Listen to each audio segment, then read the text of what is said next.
जय हिंद दोस्तों, स्वागत है आपका और एक नए वीडियो में और एक नए टॉपिक के साथ। मैं हूं डॉक्टर देव। मैं हूं राजेश। स्वागत करते हैं हमारे यूट्यूब चैनल में। तो चलिए दोस्तों वीडियो स्टार्ट करते हैं। आशा करेंगे पसंद आएगा और पसंद आए तो लाइक और शेयर जरूर से कर दीजिएगा। और चैनल पर पहली बार आए सब्सक्राइब नहीं किया साथ में सब्सक्राइब कर दीजिएगा। चलिए स्टार्ट करते हैं।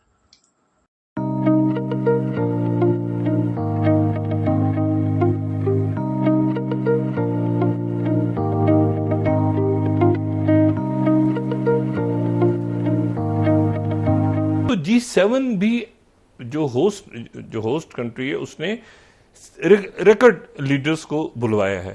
तो एक तो ये कि नमस्ते बहुत वहां पर वायरल रहा। इंडिया तो ये इन मुल्कों की जो लीडरशिप है, इंडिया की जो सॉफ्ट पावर डिप्लोमेसी है दैट इज गोइंग ग्लोबल।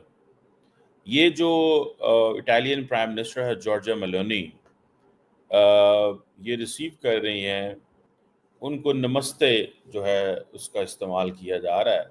एक तो ये कि ये जो नमस्ते वो करती है उनको आदत है।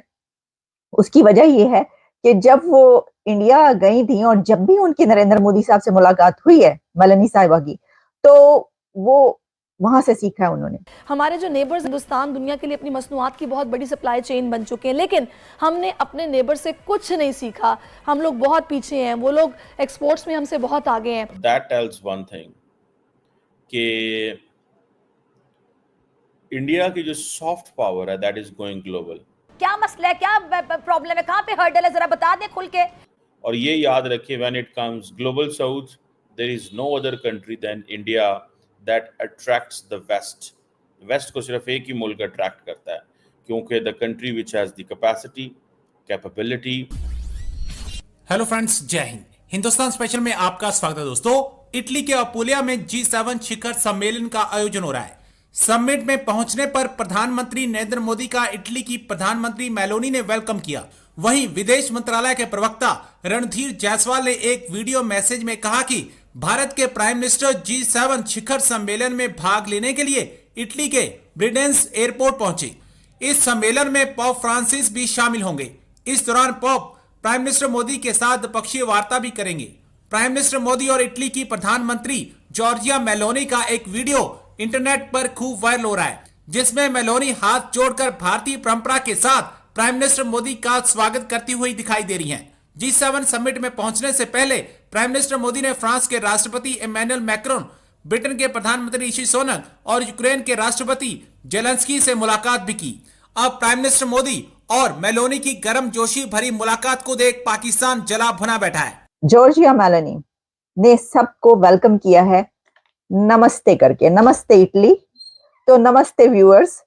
जॉर्जिया मेलोनी ने नमस्ते इटली करके सबको वेलकम किया। जितने भी गेस्ट आते रहे उन्होंने हाथ नहीं मिलाया, हाथ मिलाया उस सूरत में कि अगर किसी ने जबरदस्ती हाथ पकड़ लिया, वरना जॉर्जिया मेलोनी सबको नमस्ते करती रही। और सिर्फ वही नमस्ते नहीं करती रही, उनको देख के बाकी सब लीडर्स भी नमस्ते करते रहे, क्योंकि जब वो ऐसे कर रही हैं तो जाहिर है बाकी सब लीडर्स को भी नमस्ते करना पड़ रहा है। तो एक तो ये कि नमस्ते बहुत वहां पर वायरल रहा और इस पे उन्होंने प्रेसिडेंट जो बाइडेन को भी यूं करके नमस्ते किया, लेकिन फिर प्रेसिडेंट जो बाइडेन ने जबरदस्ती जॉर्जिया मेलोनी का हाथ पकड़ ही लिया। अच्छा, एक तो ये कि ये जो नमस्ते वो करती है उनको आदत है। उसकी वजह ये है कि जब वो इंडिया गई थी और जब भी उनकी नरेंद्र मोदी साहब से मुलाकात हुई है मेलानी साहिबा की, तो वो वहां से सीखा है उन्होंने। और मैं 100% यकीन से कह सकती हूँ कि उन्होंने नरेंद्र मोदी साहब से जॉर्जिया मेलोनी ने सीखा है नमस्ते। अच्छा, अब इसमें नमस्ते का एक बड़ी जबरदस्त और भी फायदा है, और वो ये है कि देखिए आजकल आपको पता है कि एक कोविड तो होके चला गया, लेकिन अब दोबारा से जो है वो कहा जा रहा है कि एक और फ्लू आ चुका है, कई लोगों को हुआ है अमेरिका में। तो उसके लिए उसके बाद से लोगों ने ये सोचना शुरू कर दिया कि ये जो इंटरेक्शन है इसका तरीका मुख्तलिफ होना चाहिए।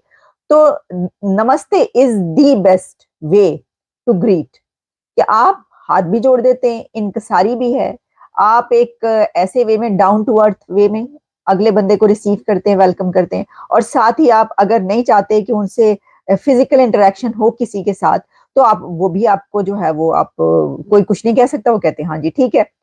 तो जनाब ये जो मेलोडी वहां पर बज रही है, मेलानी एंड मोदी, ये मेलोडी क्यों सबसे पॉपुलर है, इसके कुछ लॉजिक्स हैं। मैं ऐसे ही नहीं कह रही, कि वहां पर अब मोदी साहब पहुंच गए इटली, तो हम ये कहें कि हाँ जी ठीक है, सबसे पॉपुलर वो हैं भैया, और भी वहां पे बहुत पॉपुलर लीडर्स हैं, सब के सब ठीक है। तो लेकिन इनफैक्ट हकीम की मानों में जो लीडर सबसे पॉपुलर हैं इस वक्त G7 समिट में, वो दो ही हैं, और वो हैं जॉर्जिया मेलोनी और नरेंद्र मोदी। इसकी वजह क्या है? इसकी वजह यह है कि नरेंद्र मोदी साहब अभी अभी इलेक्शन जीतकर इक्तदार संभाल कर वहां पर पहुंच गए, कोई फिक्र नहीं है उनको। यानी ये कि ऐसा नहीं है कि उनको आगे अभी जो है आगे इलेक्शन होने हैं, वो कब तक रहते हैं कब तक नहीं रहते, वो बिल्कुल सुकून से अपना सब कुछ फाइनल करके वहां पर पहुंचे। इंडिया की जो सॉफ्ट पावर डिप्लोमेसी है दैट इज गोइंग ग्लोबल। ये जो इटालियन प्राइम मिनिस्टर है जॉर्जिया मेलोनी, ये रिसीव कर रही हैं ईयू लीडर को, और उनको नमस्ते जो है उसका इस्तेमाल किया जा रहा है। दैट टेल्स वन थिंग कि इंडिया की जो सॉफ्ट पावर है दैट इज गोइंग ग्लोबल। आपको पता है इस वक्त इटली के अंदर एक G7 कॉन्फ्रेंस हो रही है, जो कि बड़ी इंपॉर्टेंट कॉन्फ्रेंस है जिसमें इंपॉर्टेंट डिसीजंस लिए जाएंगे। और जैसे मैंने आपको ये एक मेरी अंडरस्टैंडिंग और ये मैं देख रहा हूँ कि India is being pitched formally as a global leader. आपने देखा कि यूनिटी एंड ग्लोबल साउथ दोनों बड़े इश्यूज हैं इस कॉन्फ्रेंस के। और ये याद रखिए, when it comes global south there is no other country than India that attracts the west. West को सिर्फ एक ही मुल्क अट्रैक्ट करता है, क्योंकि the country which has the capacity, capability, resources, intention, will, वो सिर्फ और सिर्फ जो है वो इंडिया है और कोई नहीं है। पाकिस्तान जारी बात है एक और डोमेन में चला गया है। दूसरी तरफ अगर आप देखें तो चाइना अपने काम की वजह से पूरी दुनिया में रेलिवेंट है, लेकिन ना तो वो ग्लोबल साउथ की लीडरशिप क्लेम करता है, ना वो डिस्कस करता है। जिस तरह फॉर एग्जांपल इंडिया ने G20 के अंदर अफ्रीकन यूनियन को एज ए रुकन के तौर पर लेके आए, तो that was a case in point. वो अमेरिकन और सारे वेस्टर्न मुल्क इसीलिए माने थे कि भाई इसको दे दो सारा कुछ, because we don't have the resources कि अब हम ग्लोबल साउथ में जाके सिरे से पैसा लगाएं। और जो हमने बाकी एशिया में अपने ताल्लुकात बनाए हैं, ग्लोबल साउथ में जाके you need trillions of dollars for that purpose. So जो इंडिया की सॉफ्ट पावर है, जो इंडिया के गुड कॉन्टैक्ट्स हैं, गुड ऑफिसेज हैं, उनको इस्तेमाल करें। बहरहाल ये देखें कि जो इंडिया की सॉफ्ट पावर टूल है, ये अगर आप जिन लोगों को नहीं पता, लेट मी टेल यू कि ये जो टर्म सॉफ्ट पावर है, ये मेरे बड़े फेवरेट पॉलिटिकल साइंटिस्ट हैं जोसेफ नाय, उन्होंने ये टर्म कॉइन की थी।